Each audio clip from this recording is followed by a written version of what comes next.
بسم الله الرحمن الرحيم.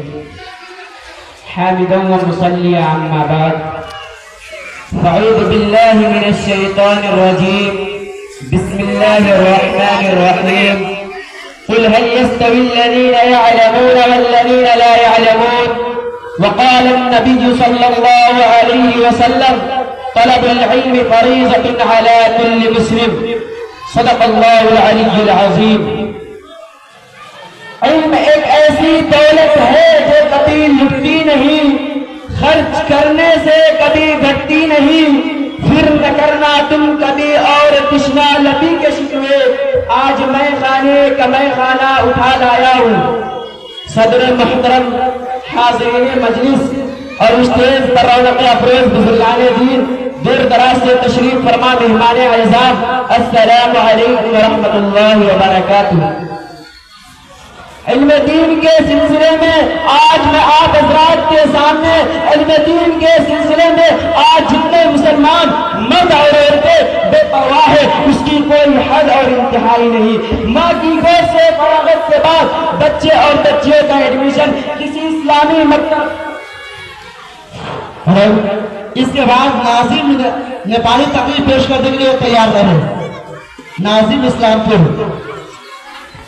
علم دین کے سلسلے میں آج جتنے مسلمان مرد اور عورتیں بے پرواہ ہے، اس کی کوئی حد اور انتہائی نہیں۔ ماں کی گود سے فراغت کے بعد بچے اور بچیوں کا ایڈمیشن کسی اسلامی مکتب یا مدرسے کے بجائے ہندی اسکولوں اور کالجوں میں کرا دیا جاتا ہے، اور وہاں مسلم بچے اور بچیاں اسلامی تہذیب سیکھنے کے بجائے بد تہذیبی سیکھتی ہے، تو کبھی نیم برانہ ہو کر رقص کرتی ہے، تو کبھی پارکوں میں لڑکے کے ہمراہ سیر و تفریح کرتی ہے اور پکنک مناتی ہے، تو کبھی اپنے ٹیچر کے اشارے پر لڑکوں کے دیش بدیش پر چلتی ہے، اور تو کبھی ٹی وی کے گندے چینلوں کے روبرو اپنا رخ بدل کر دیکھتی ہے اور گندی گندی فلموں سے لطف اندوز ہوتی ہے، اور ان میں بڑے اور چھوٹے کے مابین امتیاز کرنے کی صلاحیت نہیں ہوتی ہے، جس کا مکمل نتیجہ بعد میں چل کر یہ برآمد ہوتا ہے کہ اولاً تو اللہ اس کے رسول صلی اللہ علیہ وسلم سے بیزار ہو جاتی ہے، احکام خداوندی اور فرمان نبوی صلی اللہ علیہ وسلم سے دور ہو جاتی ہے، ان کے دل و دماغ میں رام لکشمن سیتا رادا نیان کالی میاں اور راون کی کہانیاں بسی رہتی ہے، جس کا مکمل نتیجہ بعد میں چل کر یہ برآمد ہوتا ہے کہ اولاً تو اللہ اس کے رسول صلی اللہ علیہ وسلم کی اطاعت و فرما برداری سے آزاد و بیزار ہو جاتی ہے، اسلامی احکام مسائل سے ناواقف ہو جاتی ہے، اسلامی عبادات کلمہ نماز روزہ زکات حج وغیرہ کی جانکاری نہیں ہو پاتی ہے، اسی طرح وہ اپنی اولاد کی تربیت کرنے سے بے پرواہ ہو جاتی ہے، والدین اور شوہر کی اطاعت کرنے سے بے خبر ہو جاتی ہے، جس کا تباہ نتیجہ یہ نکلتا ہے کہ نہ دنیا میں لڑکیوں کو فلاح و بہبود مل پاتی ہے اور نہ ہی آخرت میں مل پائے گی۔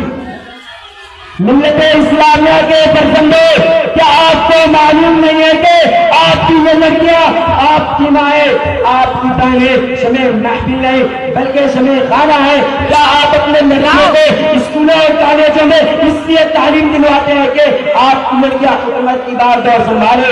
کیا آپ کی لڑکیاں آفیسر کی زینت بنے؟ کیا آپ کی لڑکیاں برسر محفل نفس و سرور کرے؟ کیا آپ کی لڑکیاں نیتا اور ودھایکوں کے ہمراہ سے جلوس میں حاضر ہو؟